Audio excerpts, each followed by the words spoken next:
बहू के हाथ। घर की बहू शीना को इस बात का बड़ा घमंड था कि जिस काम में वो हाथ डालती थी वो काम अच्छा हो ही जाता है। शीना की हर बात में हाथ का इस्तेमाल जरूर होता था। एक दिन शीना का पति आकाश उससे कहता है, कल जो वो भिंडी बनाई थी ना तुमने, वाह वाह वाह वाह, मजे आ गए। मैंने अपने हाथों से बनाई थी। मेरे हाथों में वैसे भी जादू है, जिस चीज को छू लेती हूँ सोना बन जाती है। अब ये थोड़ा ज्यादा हो रहा है। मतलब अगर हर चीज को छू के सोना ही बना देती हो तुम, तो हमारे नाम के पीछे भी अंबानी ही लगा देते हम। चुप रहो, मुंह पे हाथ रख लो, कुछ भी बोलते रहते हो। शीना की सास बगिया से पूजा के लिए फूल चुन रही थी। सुंदर, अति सुंदर, कितने प्यारे गुलाब के फूल हैं। भगवान जी खुश हो जाएंगे। मैंने अपने हाथों से जो पौधा लगाया था, मेरे हाथों की कोई भी चीज बेकार नहीं जाती।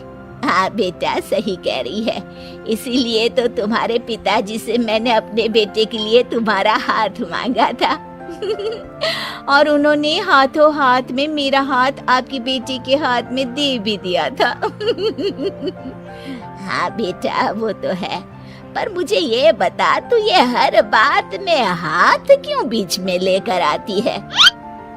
माँ जी, पंडित जी ने हाथ मेरा देखकर नैनीताल में कहा था कि मेरे हाथ जगन्नाथ हैं। मेरे हाथों से कभी कोई काम नहीं बिगड़ेगा, तो मेरे हाथों की तारीफ तो मुझे करनी पड़ेगी ना। हाँ हाँ, ठीक ही कह रही हो वैसे। तो मिलाओ हाथ इसी बात पर। शीना को न सिर्फ इस बात पे गर्व था कि उसके हाथ से सब अच्छा होता है, बल्कि घर के सारे काम भी वो पहले अपने हाथ से करती, फिर कोई दूसरा उन कामों को कर पाता। एक दिन शीना कपड़े धो रही थी। अरे घर में वॉशिंग मशीन है तो सही, खुद क्यों थक रही हो? कपड़े पहले मेरे हाथ से धुलेंगे, फिर वॉशिंग मशीन से। पहले हाथ की सफाई, फिर मशीन की धुलाई। अगर आज डाकू गब्बर सिंह होता ना, तो वो ये हाथ मुझे दे दे ठाकुर तुमसे जरूर कहता, और मैं तो दिलवा भी देता तुम्हारे हाथ। हर एक काम में हाथ बटाओ, ज्यादा जुबान न चलाओ, वरना दूंगी एक उल्टे हाथ से। क्या दोगी? कपड़े दूंगी, लो निचोड़ो। ऐसे ही एक दिन, अरे बहू, ये सोफे पर चढ़कर हाथ से पंखा क्यों घुमा रही हो? माँ जी, क्योंकि मेरे हाथ से घूमेगा तो ज्यादा अच्छे से हवा देगा। अरे बेटा, फिर तो तुम गाड़ी का पहिया भी हाथ से घुमा के मायके जाया करो। एक बार आकाश ने घर पर कार लाने की बात छेड़ी। माँ, सोच रहा हूँ कि एक कार लेकर आता हूँ। ले ले बेटा, क्यों नहीं? अरे पैसे हो तो हवाई जहाज भी ले लेना। हाँ, पैसा तो हाथ का मेल है, ले लेते हैं। इस हाथ पैसे देंगे, उस हाथ कार ले लेंगे। मुझे तो लगता है कि बहू कार भी अपने हाथों से धक्का लगाकर घर लाएगी। वो तो नहीं करूंगी, लेकिन सबसे पहले स्टीयरिंग पर हाथ मैं ही लगाऊंगी, ताकि गाड़ी का आना शुभ हो। अरे घर ले आने तो दो, फिर हाथ लगा लेना। लेकिन शीना नहीं मानती। अगले दिन ही सब कार लेने जाते हैं। शीना सेल्समैन से कहती है, भैया ये कार बहुत पसंद है, पैक कर दो।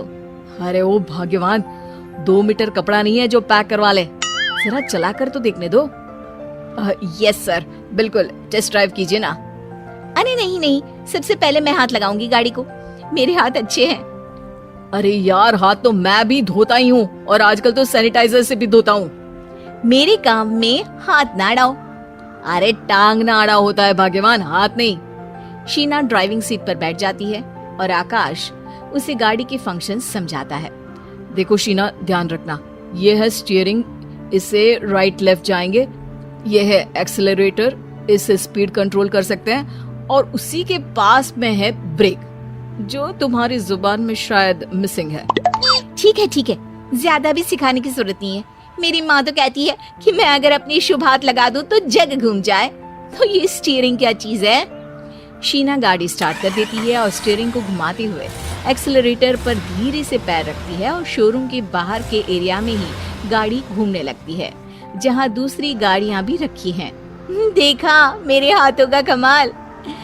अब ब्रेक दबा दो, आगे गाड़ी है। शीना आगे गाड़ी देखकर घबरा जाती है और पाँव गलती से एक्सेलरेटर पर पड़ जाता है। कार आगे खड़ी एक बड़ी गाड़ी में घुस जाती है। दोनों कार से उतरते हैं। सेल्समैन भागते हुए आता है। अरे 7 लाख की गाड़ी खरीदने आए थे और 15 लाख की गाड़ी ठोक दी। Oh my God. आकाश की माँ, आकाश और शीना घबरा जाते हैं। इतना सारा पैसा कहाँ से आएगा?